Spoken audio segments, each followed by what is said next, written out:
Hello everyone, and welcome to another midweek reflection from Easton Old Parish Church.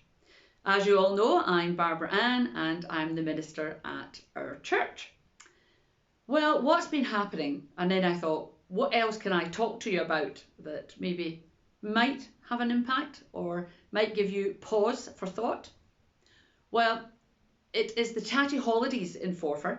So this is just to inform those who don't actually live in the Angus area. But the first fortnight in October is the tatty holidays, as they call it. 2 weeks school holidays. As a church, we're very fortunate to work in partnership with Angus Council for their food and fun events. Well, not as their events, they give us money to run the food and fun events during especially the summer holidays and the October holidays and then the Easter holidays. And we are very, very grateful for all that they give us.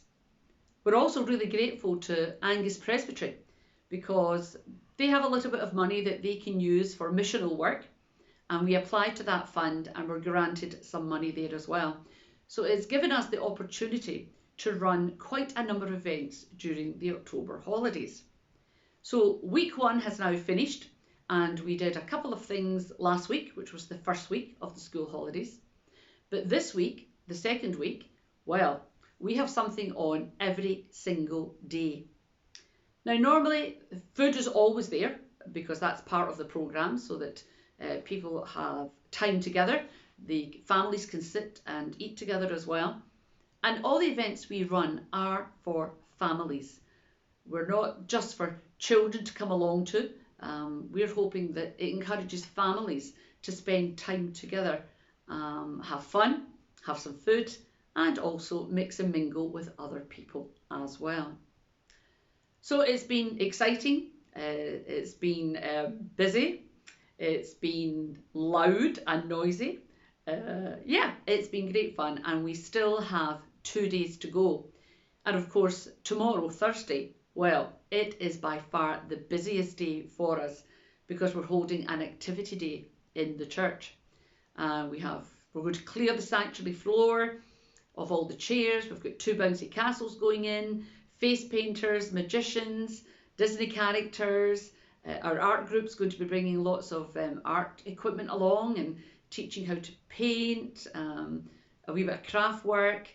Oh yeah, that's just some of the things that will be happening. So it's all go, all hands on deck, and of course a very nice 2-course hot lunch as well. I really am looking forward to it. But that's setting the scene for you. But what I thought I would mention to you is that this is the first time that we have ran anything at all. This is the first ever for families who have what they call children or a child with ASN. Now, I'm always getting it confused, but I think it's additional support needs. I think. Please, I apologise if that's not right, but additional support needs. And really, we're aiming at families who have children who have children on the autistic spectrum, or people who have children with ADHD. These things where these children really struggle in big crowds, especially, it's hard to describe it. They're not good in big, noisy, loud, bright environments. So we listen to the families who have children with ASN, although I believe the new term now is neurodiversity. That's what it's called.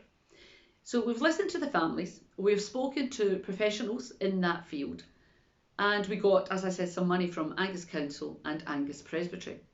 So we bought in some equipment which specialises in this area. We've turned our lights right down in one of the rooms that we have so that it's relatively dark. We've got a blackout tent where we've got little soft lights inside it where children can go in. We've bought one of these big bubble tubes that you see the bubbles rising and there's fish floating around, optic fibre lights. But the reason I mentioned all these little things, also fidget toys with different textures to them. I was amazed because we ran one of these events last week, and we'll be running another event in 2 days' time on Friday. But just how calming the whole environment was. If only people could come in themselves, adults, just to be there and feel just how it felt being there, because it was an extremely calming environment. Watching the fibre optic lights, you could play with them because you could touch them. Watching the bubble tube, the very, very soft lighting, it really was just amazing, to say the least. So if you're ever around, well, maybe we should run it for adults, because it really was just tremendous. I got a lot out of it, and I could envision myself just sitting there in that environment and just reflecting and letting the world go by. Very, very calming.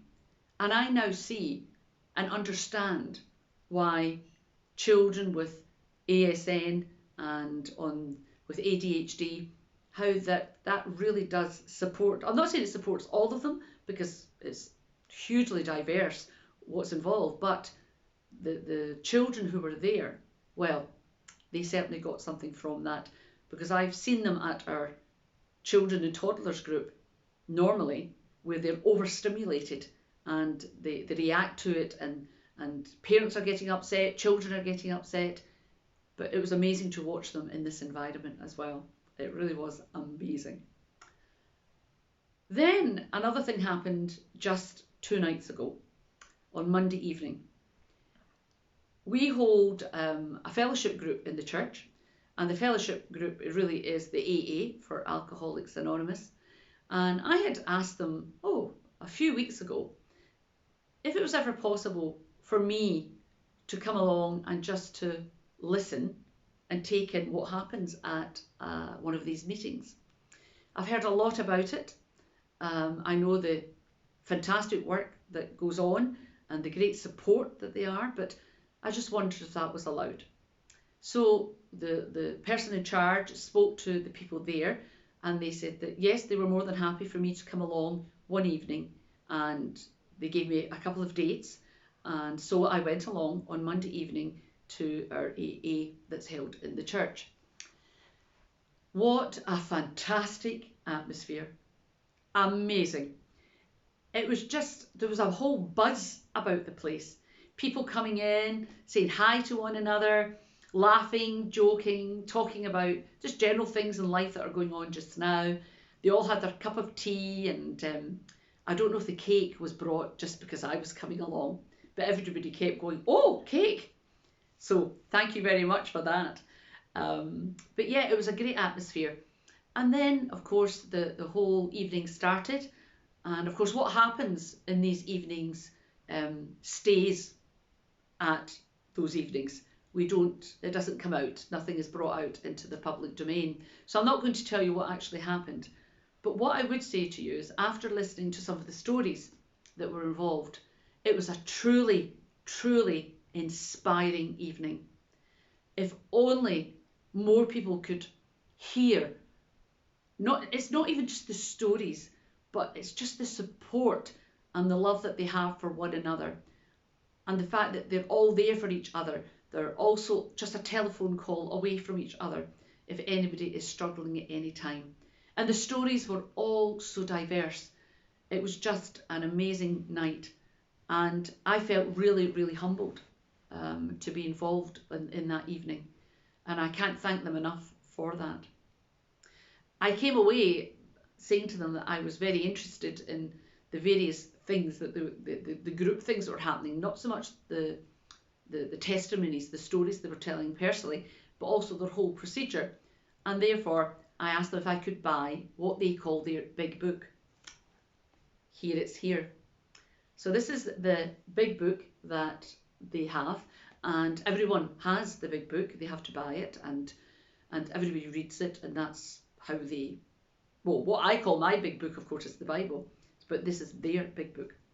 And I was really taken with it all. Again, I'm not going to get into any great degree, but in chapter 5 of it, is all about how Alcoholics Anonymous works. And of course there is, I'm sure many of you know, a 12-step plan. And of course that is in chapter 5, which I've got open here. I could use that in my life today. I mean, I know I don't have a drink problem, but there's many things in here that could help an awful lot of people. So I was amazed at how inspired I was on Monday evening. And I really am thankful to them for inviting me along. But as the saying goes, and this is what I want to leave you with, and it's just to reflect on it, is there's that very well-known saying, unless you have walked a mile in someone else's shoes, you really don't know what it's like. And that's what it's been like for me twice this past week.